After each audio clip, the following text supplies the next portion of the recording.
In over 20 years, I have not seen, until recently, a protected steel structure that has collapsed in a fire.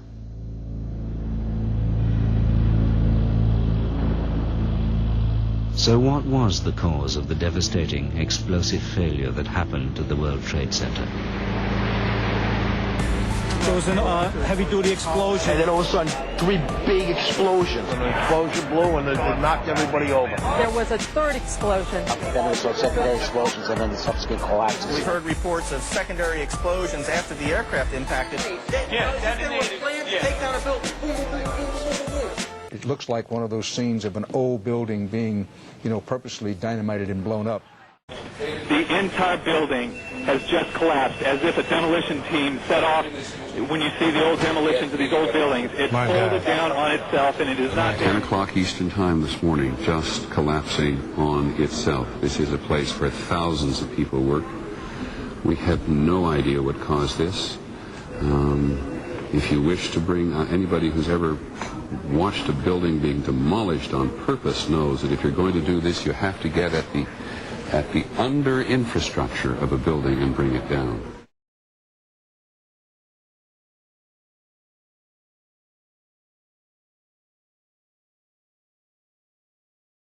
At 10:30, I tried to leave the building, but as soon as I got outside, I heard a second explosion and another rumble and more smoke and more dust. I ran inside the buildings, the chandelier shook, and again, black smoke filled the air. Within another 5 minutes, we were covered again with more silt and more dust. And then a fire marshal came in and said we had to leave because if there was a third explosion, this building might not last. As we were getting our gear on and making our way to the stairway, there was a heavy-duty explosion. Some of the people out, then we saw secondary explosions and then the subsequent collapses. So I don't know how many people were in there. I know there was a lot of firefighters. New York's bravest never had a chance. We really never even got to that close to the building. An explosion blew and it knocked everybody over. The FBI is here, as you can see. They had roped this area off. They were taking photographs and securing this area just prior to that huge explosion that we all heard and felt. Most of the victims so far were people outside the blown-up buildings. Like, it sounded like gunfire. Bang, bang, bang, bang, bang. And then all of a sudden, 3 big explosions. To me, it sounded like an explosion. Then the building, the rolling sound sounded like the building collapsed. Top floors collapsed down. I saw it blow and then ran like hell. Thank God. I'm 69, but I can still run. Next thing we know, it was boom, boom, and the floor started shaking. And then we saw debris fall down, and next thing we know, we had to get out of the building. We stuck on the stairs for a while. We finally got down to the lobby. Then we get to the lobby, there was this big explosion. Well, me and Mr. Hess, the corporation counsel, were on the 23rd floor. I told him we got to get out of here. We started walking down the stairs. We made it to the 8th floor. Big explosion. Blew us back into the 8th floor. I was making my way to the foot of the World Trade Center. Suddenly, while talking to an officer who was questioning me about my press credentials, we heard a very loud blast, an explosion. We looked up, and the building literally began to collapse. Rose Housey, one of our CNN producers, is on the phone. Rose, what do you got? I'm about a block away, and there were several people that were hanging out the windows right below where the plane crashed, when suddenly you saw the top of the building start to shake, and people began leaping from the windows. In the north side of the building, you saw 2 people at first plummet, and then a third one, and then the entire top of the building just blew up, and splinters of debris are falling on the street. We just saw that as well. The second tower, the only one that was standing, tower number 1, we saw some kind of explosion, a lot of smoke come out at the top of the tower, and then it collapsed down onto the streets. When I tried to save people, in the moment we heard a big explosion coming down. Everything just went black. Everything came down, glass started popping, people got hurt, stuff went on top of them, and it was a big explosion. Everything got dark, real dark, like snow. You can see behind me, oh, this is not snow, this is all from the building. It was a terrible nightmare. The streets of the financial district covered with debris, in some cases ankle deep. Cars on fire, cars just turned by the force of the explosions. It was like something no one had ever seen. This huge, incredible force of wind and debris actually came up the stairs, knocked my helmet off, knocked me to the ground. We started running. floor by floor. It started popping out. It was if they had detonated. Yeah, as if they were detonated, planned yeah. to take down a building. Boom, boom, boom, boom, boom, boom, boom. Go downstairs. The foreman tells me to go to remove the containers. As I'm walking by the main freight car of the building in the corridor, that's when I got blown. I mean, the impact of the explosion, of whatever happened, it threw me to the floor, and that's when everything started happening. You have 2 110-story office buildings. You don't find a desk. You don't find a chair. You don't find a telephone, a computer. The biggest piece of a telephone I found was half of the keypad, and it was about this big. The building collapsed to dust. Ooh, my goodness me. That's all that's standing of the Twin Towers right now in the background. That's all that's standing. That's it. That's all that's left. So you were literally right inside.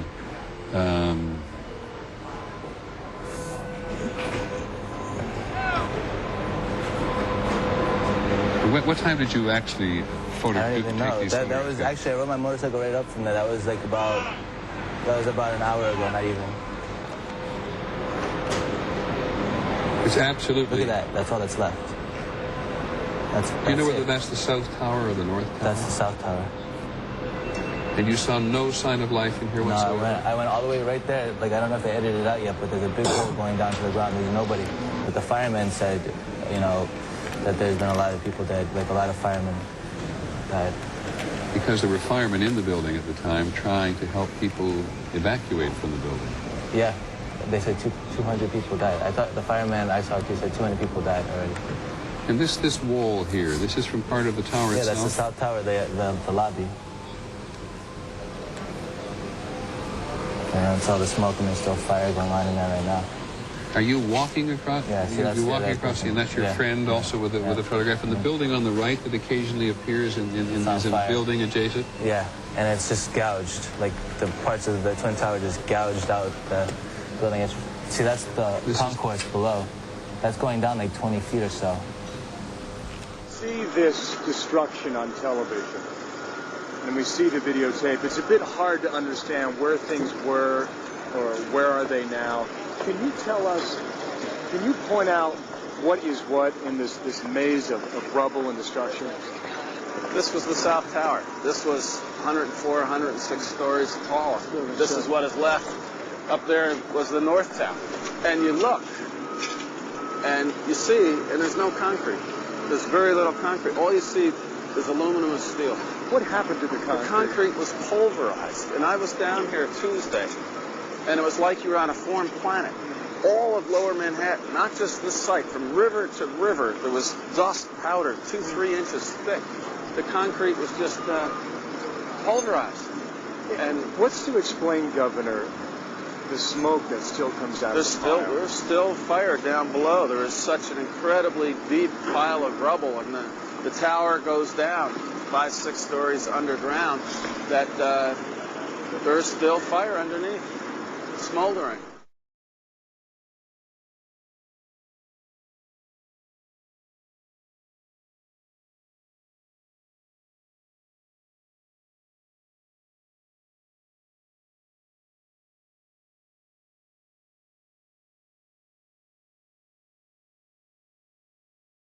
This is as close as we can get to the base of the World Trade Center. You can see the firemen assembled here, the police officers, FBI agents, and you can see the two towers. A huge explosion now raining debris on all of us. We better get out of the way.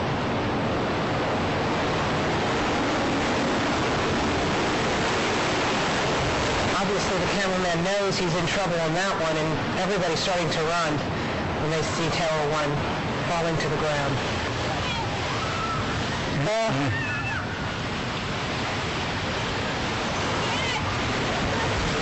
And when you're running like that, just in fear for your life, you have no idea how close that is behind you. You don't deal with that. And it's just coming from every street. Look at that. There has just been a huge explosion. We can see a billowing smoke rising And I'll tell you that I can't see that second tower, but there was a cascade of sparks and fire, and now it looks almost like a mushroom cloud explosion, this huge billowing smoke in the second tower. This was the second of the two towers hit. And I cannot see behind that smoke, obviously, as you can either. The first tower in front has not changed.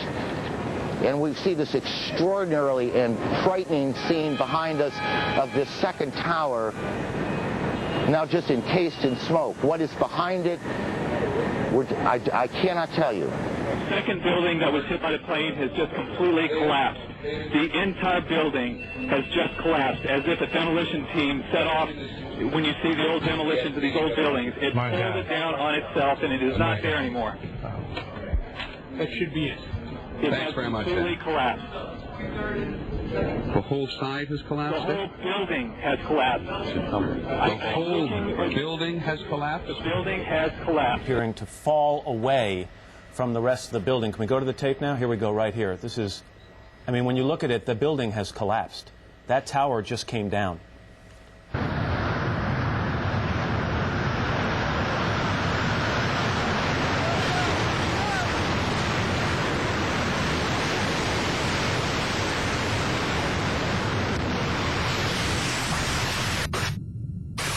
I spoke to the chief of safety for the New York City Fire Department. He received word of the possibility of a secondary device, that is another bomb going off. He thinks that there were actually devices that were planted in the building. Over an hour.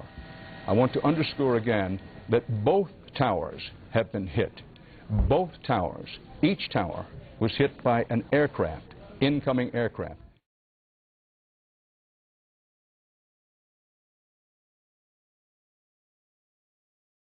Again, and I know that for many of you, you've heard this a lot, but I think it's important as people join us as they do in moments like this. They are coming in all the time, that there have been attacks in 2 American cities, New York and in Washington.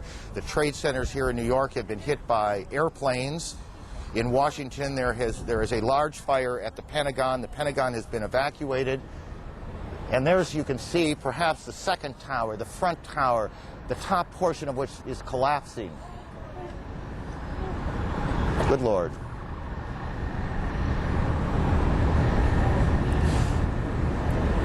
There are no words. You can see large pieces of the building falling. You can see the smoke rising. You can see a portion of the side of the building now just being covered on the right side as I look at it, covered in smoke. This is just a horrific scene and a horrific moment.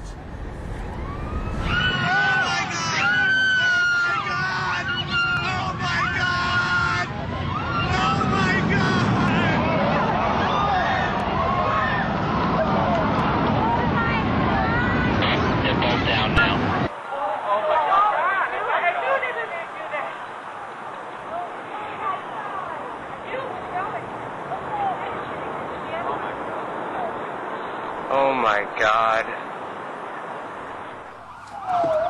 There it is.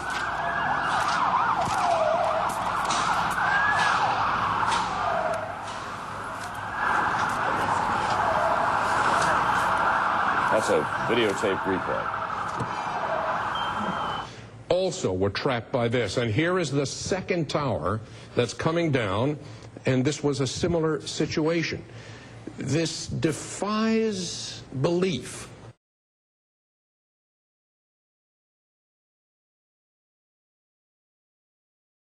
Again, what you're seeing are high shots. Now, here we're going to show you a videotape of the collapse itself. Describe that. Now we go to videotape, the collapse of this building.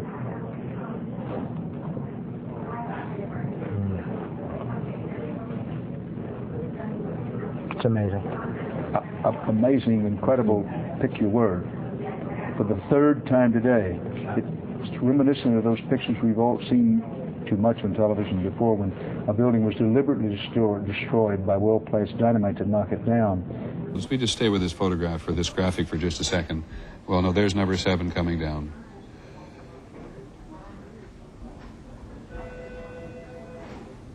When you think that part of the component of news coverage around the country every year is the excitement and the fun that people get watching an old building being demolished, and they wire it very carefully for days, and it's a very careful operation in order to make sure that a building comes down safely. I think the last one we saw was when they brought down one of the old casinos in Las Vegas. I mean, this is just stunning to see these things come down.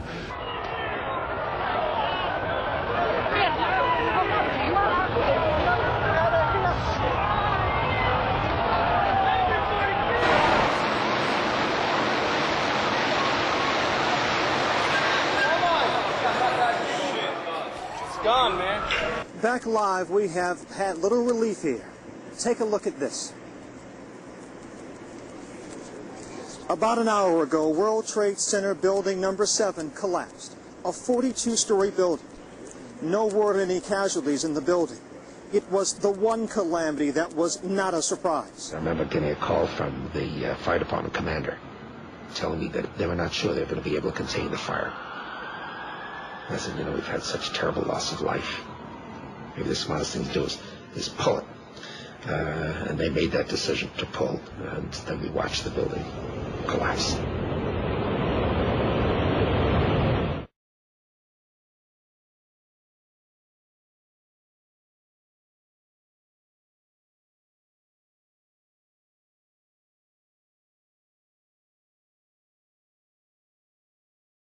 Stunning statements from a BYU professor tonight regarding 9/11. He thinks planes alone did not bring down the World Trade Center towers. Both towers collapsed in place after terrorist attacks, and later that day, World Trade number 7, which was never hit by a plane, fell in less than 7 seconds. Brian Malahy spoke to the professor today and joins us from the roof of the Wells Fargo Center.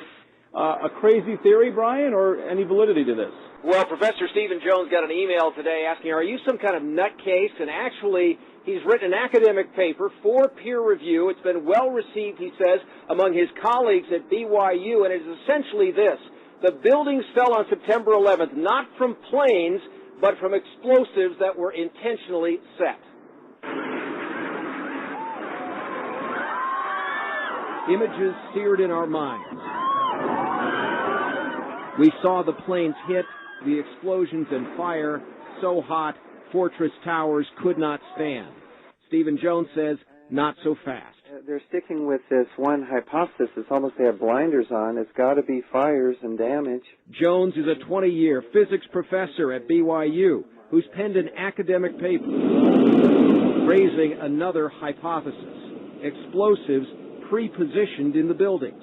Notice how it's straight down. Especially intriguing to Jones, World Trade Center number 7, damaged and ablaze from tower debris, but never hit by a plane. Symmetrically now, it doesn't topple over, as you might expect from what we call the second law of thermodynamics. It comes straight down. This is the goal of pre-positioned explosives in a controlled demolition. If explosives detonated like these, if they did, it begs the question, who set the explosives? Sure. And I try not to go there too much because we have to answer the first question first, the scientific issue first. We need to consider all options for the collapse of these buildings. Let the chips fall where they may. Jones says that models conducted in tests since 9/11 have not been able to duplicate what happened to the buildings. He is not saying that this is a proven theory. He says, in fact, that it's a hypothesis, but he wants a fresh, new, independent investigation. Mark, back to you. Definitely something to think about, though, Brian. Yeah, all right. sure is. Thanks a lot. The collapses of the Twin Towers and building number 7 had to have been examples of controlled demolition, brought about by thousands of explosives placed throughout each of the buildings. No foreign terrorist could have obtained the kind of access to the buildings this would have required. One reason for concluding that the 3 buildings were brought down by explosive is the very fact that they did collapse. High-rise steel frame buildings have never, before or after 9/11, been caused to collapse by fire. Even when, as in the Philadelphia fire of 1999 and the Madrid fire of February of this year, the fires were much larger, much hotter, and much longer lasting than any of the fires in the World Trade Center. The second reason is the specific nature of the collapses, each feature of which points to explosives. For example, the buildings collapsed straight down and at virtually free fall speed, as in controlled demolitions. And then the rubble smoldered for months afterwards. With regard to the Twin Towers in particular, many people in the building said that they felt or heard explosions. Virtually all the concrete of these enormous structures was pulverized into very fine dust. This was the South Tower. This was 104, 106 stories tall. This is what is left. Up there was the North Tower. And you look, and you see, and there's no concrete. There's very little concrete. All you see is aluminum and steel. What happened to the concrete? The concrete was pulverized. And I was down here Tuesday, and it was like you were on a foreign planet. All of Lower Manhattan, not just this site, from river to river, there was dust powder 2-3 inches thick. The concrete was just pulverized. Try this. Get a piece of concrete and drop it a little over 1,000 feet and see if it pulverizes into very fine dust. It won't happen. Much of this dust, along with steel and aluminum, was blown out horizontally from the buildings several hundred feet. Most of the steel beams and columns came down in sections about 30 feet long, conveniently ready to be loaded onto trucks. And pools of molten steel were found beneath the rubble. This is how it's been since day one. Oh, it's unbelievable. And this is 6 weeks later, almost 6 weeks later. And as we get closer to the center of this, it gets hotter and hotter. It's probably 1,500 degrees. We've had some small windows into what we thought was a core at some point, and it looked like an oven. You know, it was just roaring inside. And it just had a bright, bright reddish orange color. These and even more effects point to the existence of very powerful, precisely placed explosives. A third thing supporting the theory of controlled demolitions is evidence of a deliberate cover-up. If the building's steel columns and beams had indeed been broken by explosives, an examination of the steel would have revealed this fact. However, although it is normally a federal offense to remove anything from a crime scene, the steel was quickly loaded onto trucks and put on ships headed for Asia to be melted down. I will mention one more example of the cover-up. Insofar as there is an official story as to why the towers collapsed, it is the pancake theory, according to which the floors above the destruction caused by the airplanes collapsed on the floor below, and then those floors collapsed on the floor below that, and then it pancaked all the way down.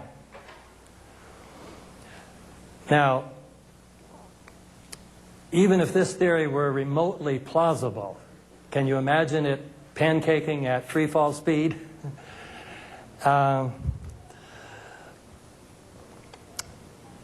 other problem is what happened to the 47 massive steel columns that constituted the core of each of these twin towers.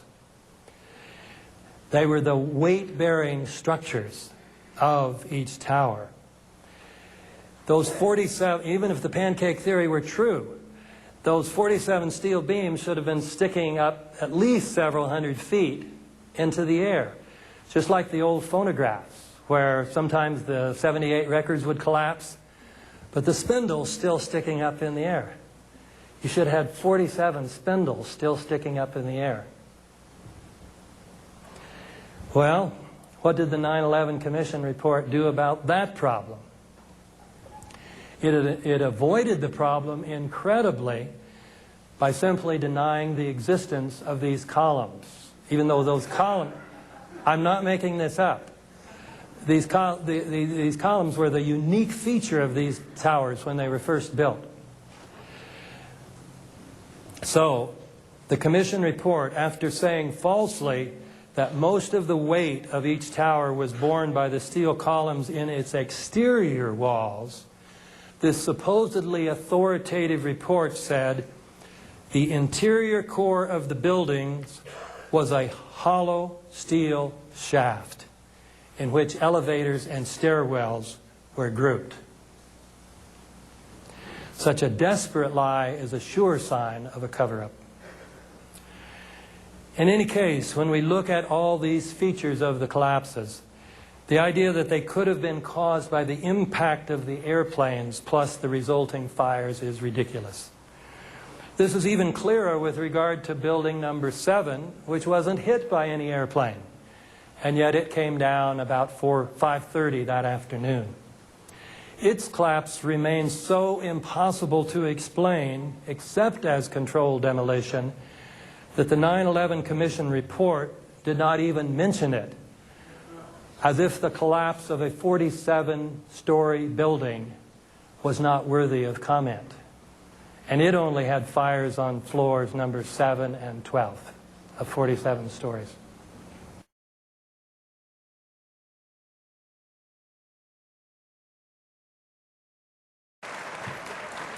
Big round of applause for Mr. Jeff King.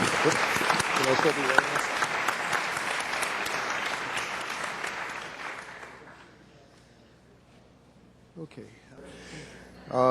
I studied physics at MIT. I did electrical engineering for about 8 years. I've had quite a bit of practical engineering experience. When I first saw the collapses, I was absolutely convinced that they were not spontaneous. One of the first things that I did was to speak with one of my patients, who is a retired Army Corps of Engineers fellow who's done a lot of demolition and construction. Showed him some of the public source videos that are available of it, and he immediately pointed out that there were squibs, which represent little puffs of smoke essentially coming out of the buildings initially, which were clearly a sign of controlled demolition. He had no opinions beyond that, but he said without doubt that it was a controlled demolition. That sort of set me on the path of continuing to examine it and trying to gather as much evidence as I could. And the question I pose, what don't we know and why don't we know it, is sort of addressing the fact that at this point we still do not really have a meaningful explanation for what happened to the buildings. We have had several studies at this point, which I will go into, as to trying to determine a plausible scenario for the collapse. As of this point, none of them have presented us with anything that I think could be reasonably called a convincing and detailed account of why the collapse has occurred. And the question that's been addressed previously, the enormous destruction of physical evidence, as Chris was saying, the site was scrubbed very thoroughly. Out of the entire mass of the buildings that were destroyed, the National Institutes of Standards and Technology, who are now doing the ongoing investigation, managed to save about 240 pieces out of the entire building. All of the rest of it was basically recycled. The obvious question is what does it mean that there was a controlled demolition? At the simplest level, it means that someone had a lot of access to the buildings over a long enough period of time to set this up. It implies, as many other things have tonight, that the people who had effective control of the site had an interest in having it scrubbed and making sure that no information was available, that a forensic reconstruction couldn't be done. Even in much smaller catastrophes, we typically will reconstruct things as completely as possible. For example, TWA Flight 800 pieces were dredged off the bottom of the sea. A complete reconstruction was done to allow a detailed analysis. In this case, the exact opposite was done. The first report that was really issued on this was issued by FEMA in collaboration with the American Society of Civil Engineers. There was basically a volunteer team from ASCE that had very limited access to the site. A lot of the pieces that they were able to retrieve were retrieved by going to landfills and trying to find interesting pieces before they were disposed of.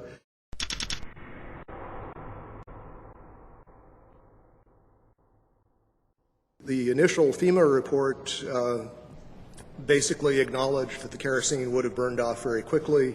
What wasn't destroyed in the initial fireball would have been consumed fairly rapidly and would have only really served as an ignition for the rest of the material. And the second point being that the fuel here really was strictly office contents. If you think of a modern office with copying machines, computers, and as has been previously mentioned, the smoke, particularly from Building 2, just before it collapsed, was very black looking. This is generally an indication of an inefficient fire in which there's not enough oxygen for the amount of fuel. These types of fires typically burn very cool. They are not hot flames like blowtorches.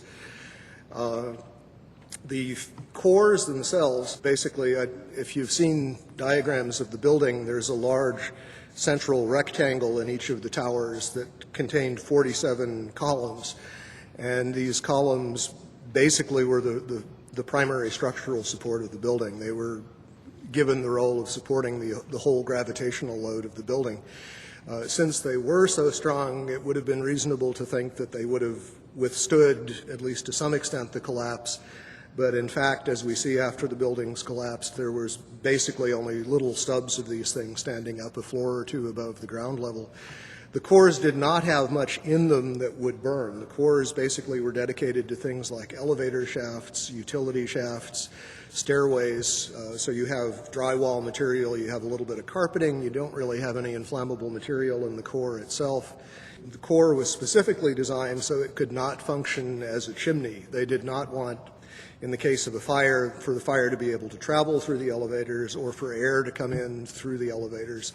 So they were designed with what this architect, Aaron Swirsky, I believe it was, referred to as a hermetically sealed system.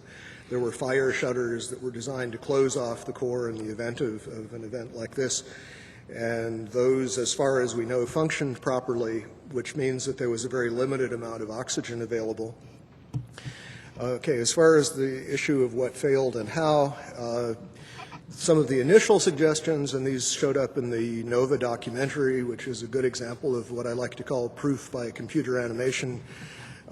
Thomas Egar, who was a material scientist but not a structural engineer, who became a spokesman for these documentaries, indicated that the floors had somehow failed, that the trusses supporting the floors had failed. This was the theory that was put forward actually in the initial FEMA report. Subsequently, there have been basically complete contradictions of that. Jim Hoffman has done quite a bit of research which is available on the web concerning the problems with this idea that the floors would have simply fallen. There was a study done by Weidlinger Associates. The chief engineer there was Mathis Levy, who's a very well-known authority on building collapses. He specifically disavowed the idea of pancaking or collapsing of the floors.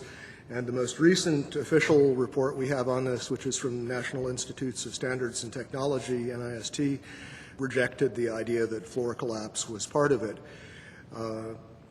And so as a result, we have basically no sequential model at this point. What NIST has suggested is that there was some kind of simultaneous collapse of the cores, but they have not attempted to give any kind of modeling as to whether those cores could have in fact been destroyed by the fires in the way that they claim.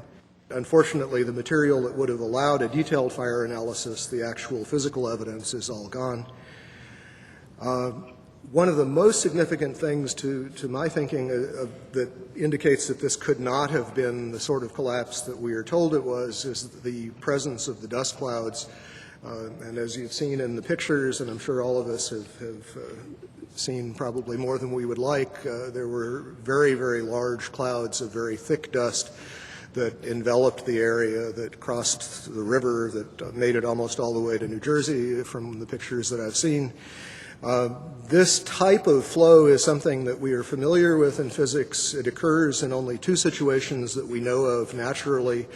One is in volcanic eruptions where a large amount of material is suddenly exploded into the air and basically forms small particles. The other situation is something called turbidity currents. These occur along the edges of the continental shelves where mud or sediment will slump, become suspended in water. And the common thread is that you have large amounts of a dense material that is suspended very quickly in a fluid, thereby creating another denser fluid, which is in effect the dust cloud. And that fluid can achieve considerable velocities. The problem with creating this sort of slurry of fine particles is that there really is no mechanism that has been proposed. We have concrete floors with carpeting or flooring over them. We have furniture. We have floors basically that are coming together in a collapse, but the concrete is basically protected under these layers. Early in the collapse, in the very first moments, we see these thick clouds being ejected at very high speed. They're clearly dense because they flow downward and become part of this large overall pyroclastic flow. What we're basically being told is that the concrete sort of jumped up into midair, exploded itself, and then was ejected as the floors came together. Not a very plausible mechanism, but I have yet to hear of anything else proposed to explain it. From quite a few people on the scene, we've been told that the powder it represented most of the concrete, that the amount of intact macroscopic chunks of concrete on the scene were negligible, that basically everything was reduced to powder. And incidentally, we also know that other things besides concrete were reduced to powder. We know that contents of computers, exotic metals from computer chips, these sorts of things were also identified in the dust and in very small particles, generally on the order of less than 100 microns in diameter. So we have a real issue of mechanism as far as what in the process of this collapse could cause so many things to be pulverized so finely. For the towers to collapse the way we saw them collapse basically implies that the columns simply collapsed into themselves. They telescoped straight down.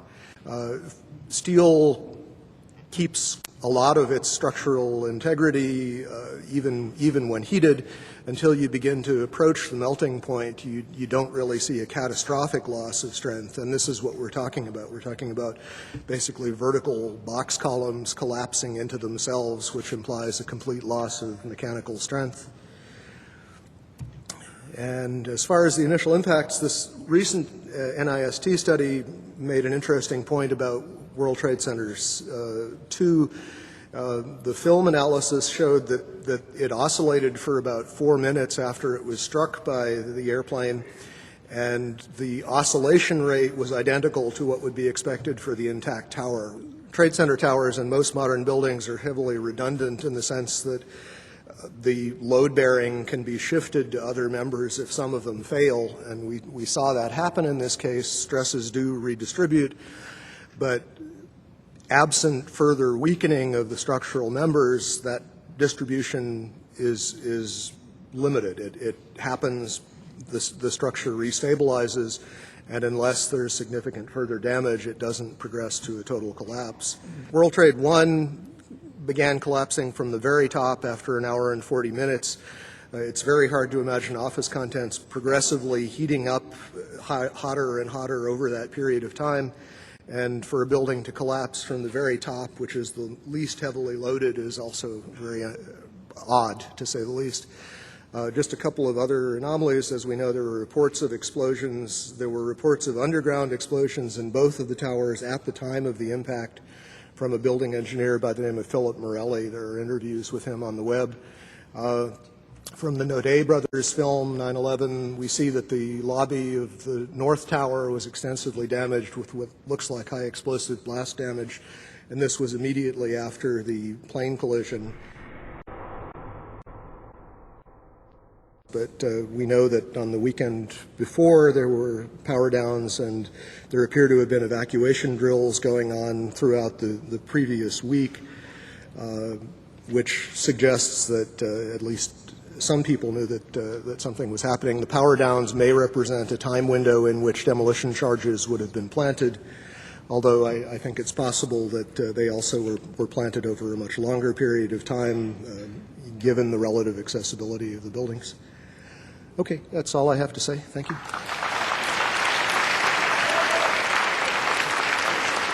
Thank you, Jeff King. Thank you very, very much. As far as 9/11 is concerned, what is most important for you to understand is the concept of a law of nature. A law of nature cannot be violated. A law of nature cannot be changed. A law of nature requires no enforcement. The key issues to consider are going to be the rate at which these buildings fell, the temperature at which steel melts, the order in which the buildings fell, and the force that would have been required to turn concrete into a fine powder. Those are some of the key issues that I'm going to address. These two buildings were some of the most remarkable structures in engineering history. They were two 110-story buildings. They were extremely well constructed, and they were designed, as I will explain, to withstand the impact of aircraft collisions, even multiple aircraft collisions. Many people, even today, don't realize that the first impact on the North Tower, which is distinguished by having the antenna, it has an antenna, so you can tell the North Tower, which is World Trade Center 1, from the South Tower, World Trade Center 2, was actually caught on film. There was a French team in Manhattan that was filming, and they happened to capture the impact. Now, the North Tower was hit by American Airlines Flight 11, which took off from Logan Airport. It was a 767, about 7:58, and it was in the air for about 50 minutes when it impacted with the 96th floor of the North Tower at 8:46 a.m. Much more attention was being devoted to the Twin Towers at this point in time, so there's a lot of footage of the impact with the South Tower. Here we see the plane approaching the South Tower as the North Tower is in flames. Here's the plane coming forward. This was United 175, also out of Boston's Logan Airport, another 767. It took off at 8:14 and impacted with the 80th floor at about 9:03. Interestingly, its amount of time in flight was about almost identical with that of a flight, American Airlines 11, about 50 minutes in the air. Here's this tremendous impact and the explosion and the fireball. And what you want to appreciate is that a tremendous amount of the fuel that was aboard the aircraft was burned off in these fireballs within the first minute or two. A tremendous amount of the fuel that was aboard the aircraft was burned off. So the amount that remained was not so extensive. It turns out that steel has a melting point of 3,000 degrees Fahrenheit. The steel used in these buildings was certified by Underwriters Laboratory to 2,000 degrees Fahrenheit for up to 6 hours. 6 hours. The highest temperature at which kerosene based jet fuel can burn under optimal conditions is around 1,700 degrees Fahrenheit. Underwriters Laboratory actually estimated that because of the insulation and so forth in the building, that it was far more likely that the steel itself was never heated much above around 500 degrees Fahrenheit, which of course is obviously far too low to accommodate the melting of the steel. The highest temperatures that were measured in the South Tower were around 1,300 degrees Fahrenheit, but still way, way below what would have been required. Now, what's interesting about the fall of the buildings is the order in which they fell. The South Tower fell at 10 a.m., actually 9:59, after only 56 minutes from impact. So it was only 56 minutes of exposure at temperatures that were far too low to actually melt steel before the building came down. The North Tower, however, was exposed for an hour and 37 minutes. So it's very curious that the building which was exposed to these fires, which are alleged to be the cause of the collapse of the building, fell in the wrong order. They fell in the wrong order. If it was actually the heat from the fires that is supposed to precipitate their falling, then the North Tower, which was hit first, should have fallen first. But it was the South Tower, which was hit second, that fell first. There are many indications of the nature of the collapse that are rather stunning. There's a tremendous amount of steel girders that are thrown outwards. You can see a lot of them here in the dust and debris cloud. The way in which the buildings fell was quite stunning because they fell into their own footprint. This is rather remarkable on several counts, considering that vastly more damage would have been done to lower Manhattan if these 110-story buildings had fallen somehow askew and onto other buildings. They not only fell into their own footprint, but they fell in such a way that most of the steel was in 30-foot segments, which made it very easy to load aboard vehicles, and most of the steel was in fact very promptly removed by an extremely efficient company by the name of controlled demolition. Now here's further indication of what's going on, and it is stunning how the massive concrete, there's a huge quantity of concrete here, was pulverized, turned into very fine powder.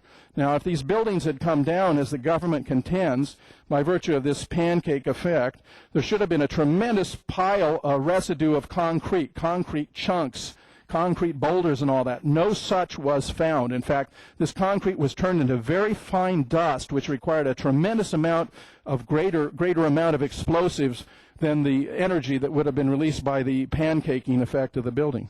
Moreover, and this is quite stunning too, the rate at which the buildings fell is perhaps most remarkable. I mentioned Galileo's law of free fall. If you had dropped, say, a billiard ball from the top of the World Trade Center, 110 floors up there, it would have taken 8 to 10 seconds to hit the ground, encountering no resistance whatsoever.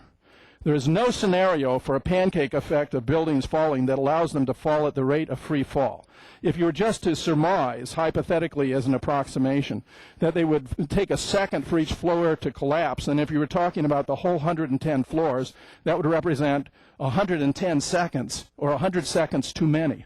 If you assume that, well, yeah, but the one hit on the 96th floor, so we're only talking about collapse from the 96th floor, that would still be 96 seconds if you're assuming a second per collapse per floor. Now, an engineer in California suggests that a second is too high, that it may have only taken a half a second in order for the mass, the weight of the upper floors to overcome the resistance of the lower floors, and suggests that a half a second. Well, if you take a half a second into 96 floors, then you get 48 seconds it should have taken for the building to fall. Yet they only fell in 8 to 10 seconds, far too fast. Similarly, hitting the 80th floor of the other trade tower would have required 40 seconds if you at a half a second per floor. Far too fast for the 8 to 10 seconds that they fell. I mean, it's not even physically possible that the buildings could have fallen in accordance with the government's claim. Moreover, and although it doesn't show it here, but in other footage that you'll find on the video clips that I mentioned, there was a tremendous explosion in the sub-basements. These sub-basements run 7 and 8 floors below the ground.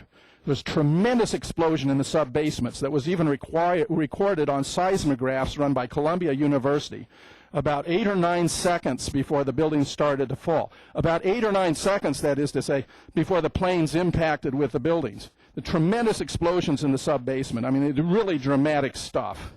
Right in the basement, you felt it. Walls were caving in, everything that was going on. I mean, I know of people that got killed in the basement. I know of people that got broken legs in the basement. People that got reconstructive surgery because the walls hit them in the face. And we have some workers who were there that were damaged by these sub-basement explosions, and talk about a 50-ton hydraulic press, for example, that was completely obliterated in the explosion. And if you look at the film footage of the explosions, you find all over the place there's these little plumes of smoke breaking out called spools that are symptomatic of a controlled demolition. Here's a spool. See how it extends. Here's another. See how it extends. Here's another. See how it extends. And we wound up with this mass of steel that was surprisingly easy to remove because so much of it was of a relatively uniform size, around 30-foot lengths. Really quite remarkable. And they started cleaning up the site almost immediately. Now, the claim was made, and you can find this in the 9/11 Commission report, that the center of the buildings was all hollowed out. But the only part of the center of the buildings was all hollowed out were the actual elevator shafts. There were, in fact, 47 steel columns at the center of each of these buildings. 47 steel columns at the center of these buildings, and on the perimeter there were no less than 240 steel columns. And you certainly would have expected them to be projecting upward if the building had fallen. It would have been very asymmetrical. It would have been a very different kind of collapse than occurred here. Here's some early photographs in the construction of these buildings. They were really marvels of engineering.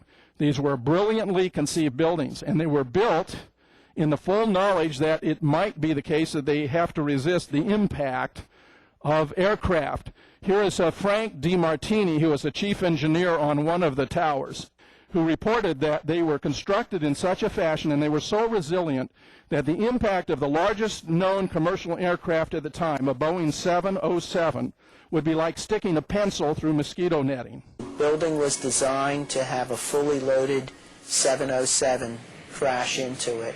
That was the largest plane at the time.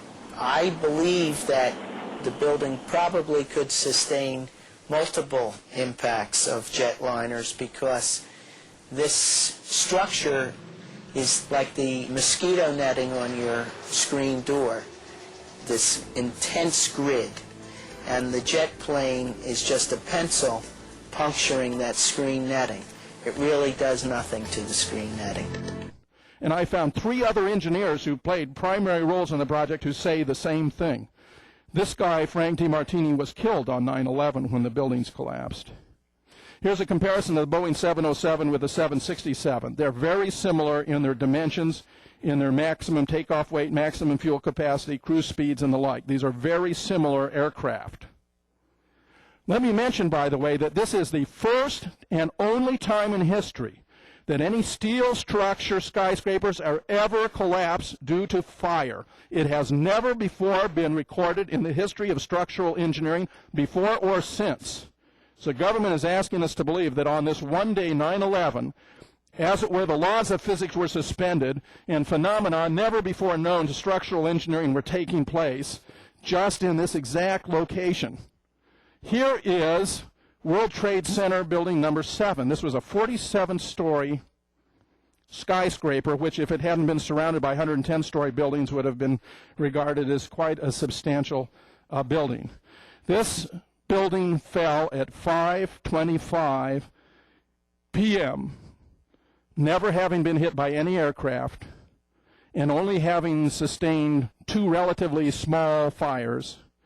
And it was brought down by what we know was a controlled demolition, because Larry Silverstein, who had leased the World Trade Center about 6 months before all these events took place and insured the buildings at quite a substantial chunk of money in the billions of dollars, for which he then collected twice by insisting it was 2 different attacks, had a conversation with somebody he described as the chief of police, where Silverstein reported he told the chief, well, there's been so much death and destruction, maybe the best thing we can do is pull it. I remember getting a call from the fire department commander telling me that they were not sure they were going to be able to contain the fire. I said, we've had such terrible loss of life. Maybe the smartest thing to do is pull it. And they made that decision to pull, and then we watched the building collapse. Where the term pulling, of course, in construction means take it down by controlled demolition. This building came down perfectly symmetrical, fell into its own footprint. Absolutely crystal clear that that is what happened to World Trade Center 7. The best that the 9/11 Commission could do was to say that the only scenario they had for its collapse was highly improbable. What that means is they couldn't explain it. What that means is if they did explain it, it would raise too many important questions about whether the other buildings, whose collapse was so very similar to the collapse of World Trade Center number 7, hadn't been from similar causes. In this case, notice, in order to pull the building, there had to be pre-positioned explosives. The building could not have been pulled unless there were pre-positioned explosives, which raises the very appropriate question, does that mean there could have been pre-positioned explosives in the World Trade Center? Well, there have been a lot of reports of oddities involving security in the weeks leading up to 9/11. The agency that responsible for its security is a company named Securicom. A director of the agency, which not only was responsible for security at the World Trade Center, but also at Dulles Airport and for United Airlines, was none other than Marvin Bush, the president's brother.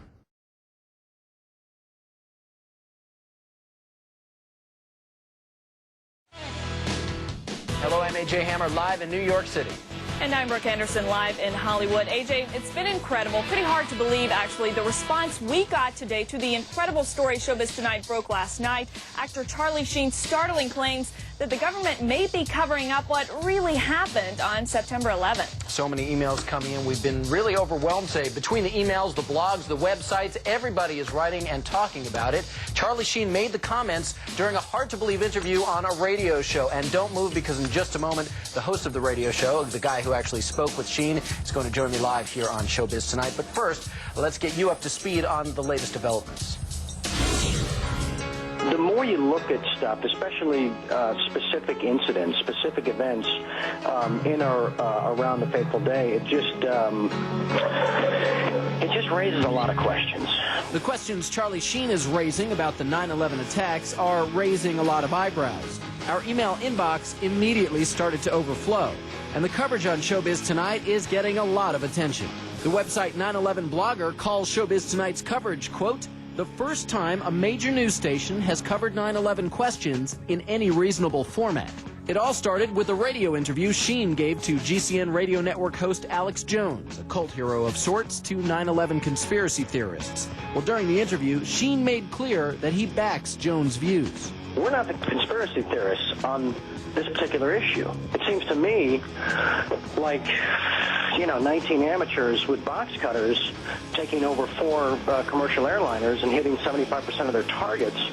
That feels like a conspiracy theory. Sheen also made another shocking suggestion that we may not know the full story about the collapse of the World Trade Center. I have a hard time believing that a fireball traveled down the elevator over 1,100 feet and still had the explosive energy to destroy the lobby like it was described. I said, hey, call me insane, but did it sort of look like those buildings came down in a controlled demolition? When I was your age, I could only dream about my parents splitting up.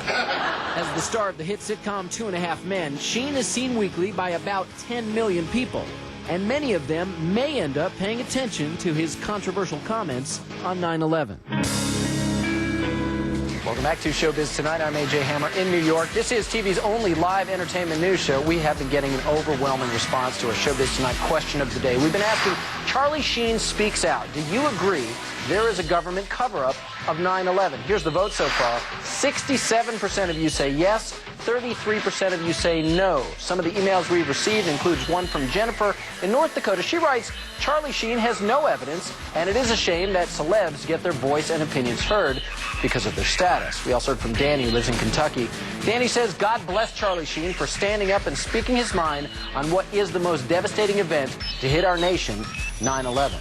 We also heard from Chris in Ohio. Chris writes, this is a very important issue that must be brought into the mainstream. It is our patriotic duty to make sure we find out why and how 9/11 happened.